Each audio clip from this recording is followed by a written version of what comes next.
Hello, everyone. Pastor Peter's message last Sunday was entitled Think Right. And there's no better time than now to really make it relevant. You see, in the midst of the pandemic, that we're having right now, there are so many things that run in our minds, random thoughts that causes fear and anxiety, careless knowledge that causes us to have uncertainties in our lives. And it is during this time that we have to think about the right things to do.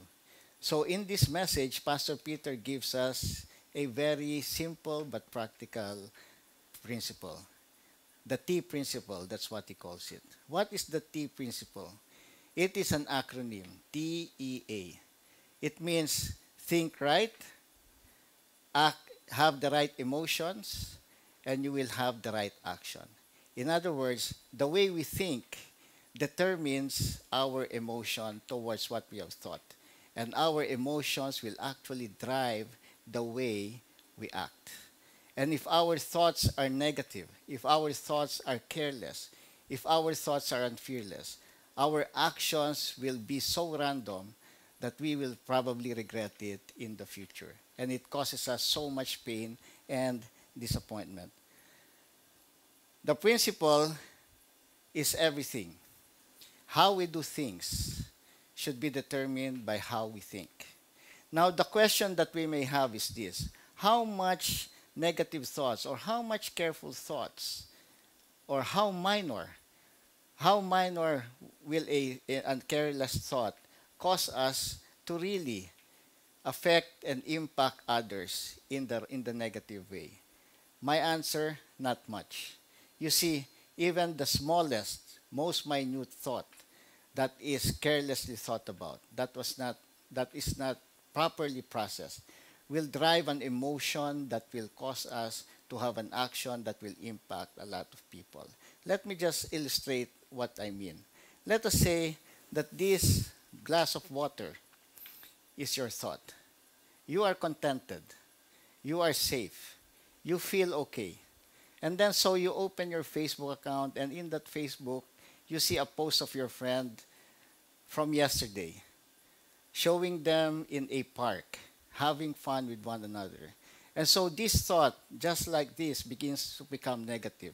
And you start to think, oh my, it's so unfair. How is it possible that he and his family can go out during this time of enhanced community quarantine, and I have to stay at home? So that single thought would be represented by this ink. One single thought, one drop. And what you see is that that single thought actually emanates and filters through your entire thinking system. It does not remain isolated, but rather it affects everything about you when you start to dwell in it. And so how do you react? You start to respond by sending out a negative comment, not only towards your friend, but probably towards the barangay or the area where that picture was taken. And you would say that even the LGU in that place is not being diligent in implementing their ECQ. You hit the enter button, and everybody, all your friends, starts to see this, and they start to react, and they start to give their negative comments as well. Finally, you receive a call from your friend, probably disturbed, and he tells you and asks you to please remove your comment because that picture was a late post.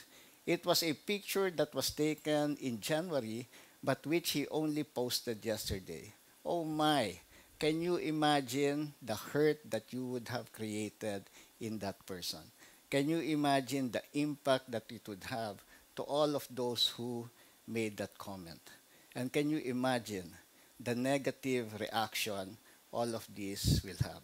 So you see, an uncalled for thought, a careless thought, no matter how small, no matter how minor, can actually cause people to be hurt. So how do we now solve this? How do we bring about into our right thinking? 2 Corinthians 10:5 says, We are destroying speculations and every lofty thing raised up against the knowledge of God, and we are taking every thought captive to the obedience of Christ. In other words, what this verse is saying is this: we have to be very intentional and careful with the things we think about. We are to take our thoughts captive. To take our thoughts captive means we should have full control of what enters our mind. We should have full control filtering what we entertain into our mind. Nice. We do not allow our thoughts, our imagination to run wild and unchecked. If there is anything within our control during this time when there is a pandemic, it is our thoughts and our own responses. We have no control over the decision of those in authority. We have no control over the actions of those around people around us. But we definitely have control over our own reactions and responses and to the things that's happening around us. So what thoughts should we dwell on? What are the things that we should think about? As we take captive of our thoughts, what are the things that we should intentionally allow our minds to be filled with?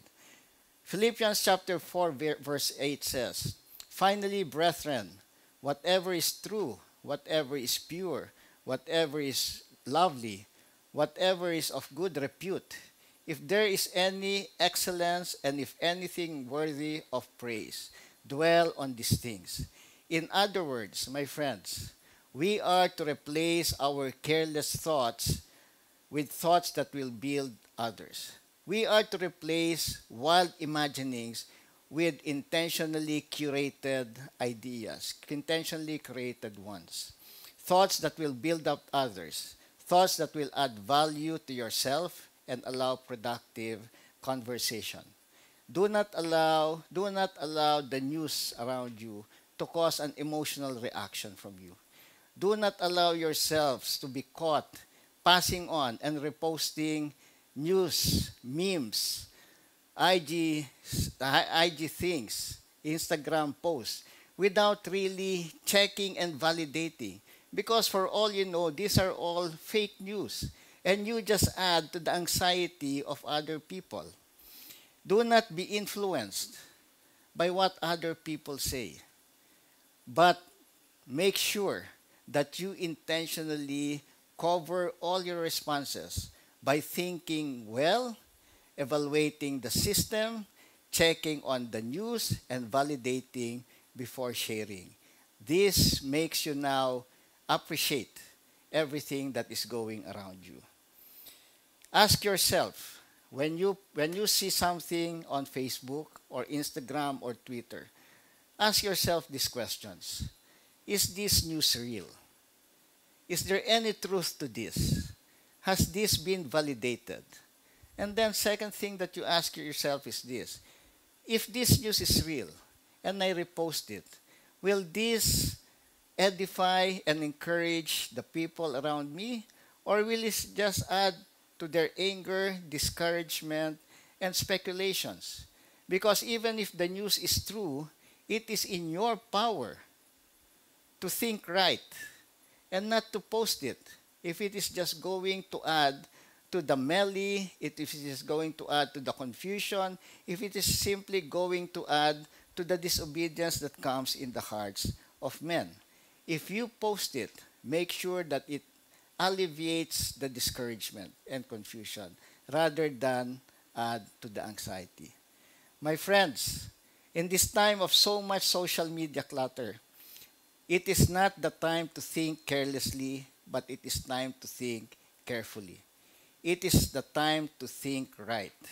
Think right so that you may act right, and I assure you, the peace that comes from Jesus will fill you and comfort you through this period of the pandemic. If you find this helpful and would like to hear more of these same messages, you may follow us on our Facebook page or on Instagram. If you need someone to talk to, we would be more than happy to listen to you. If you need counseling, get in touch with us, and we will be there to listen to you. My friends, once again, think right. God bless you all, and may you stay safe. for this week. Have a blessed week.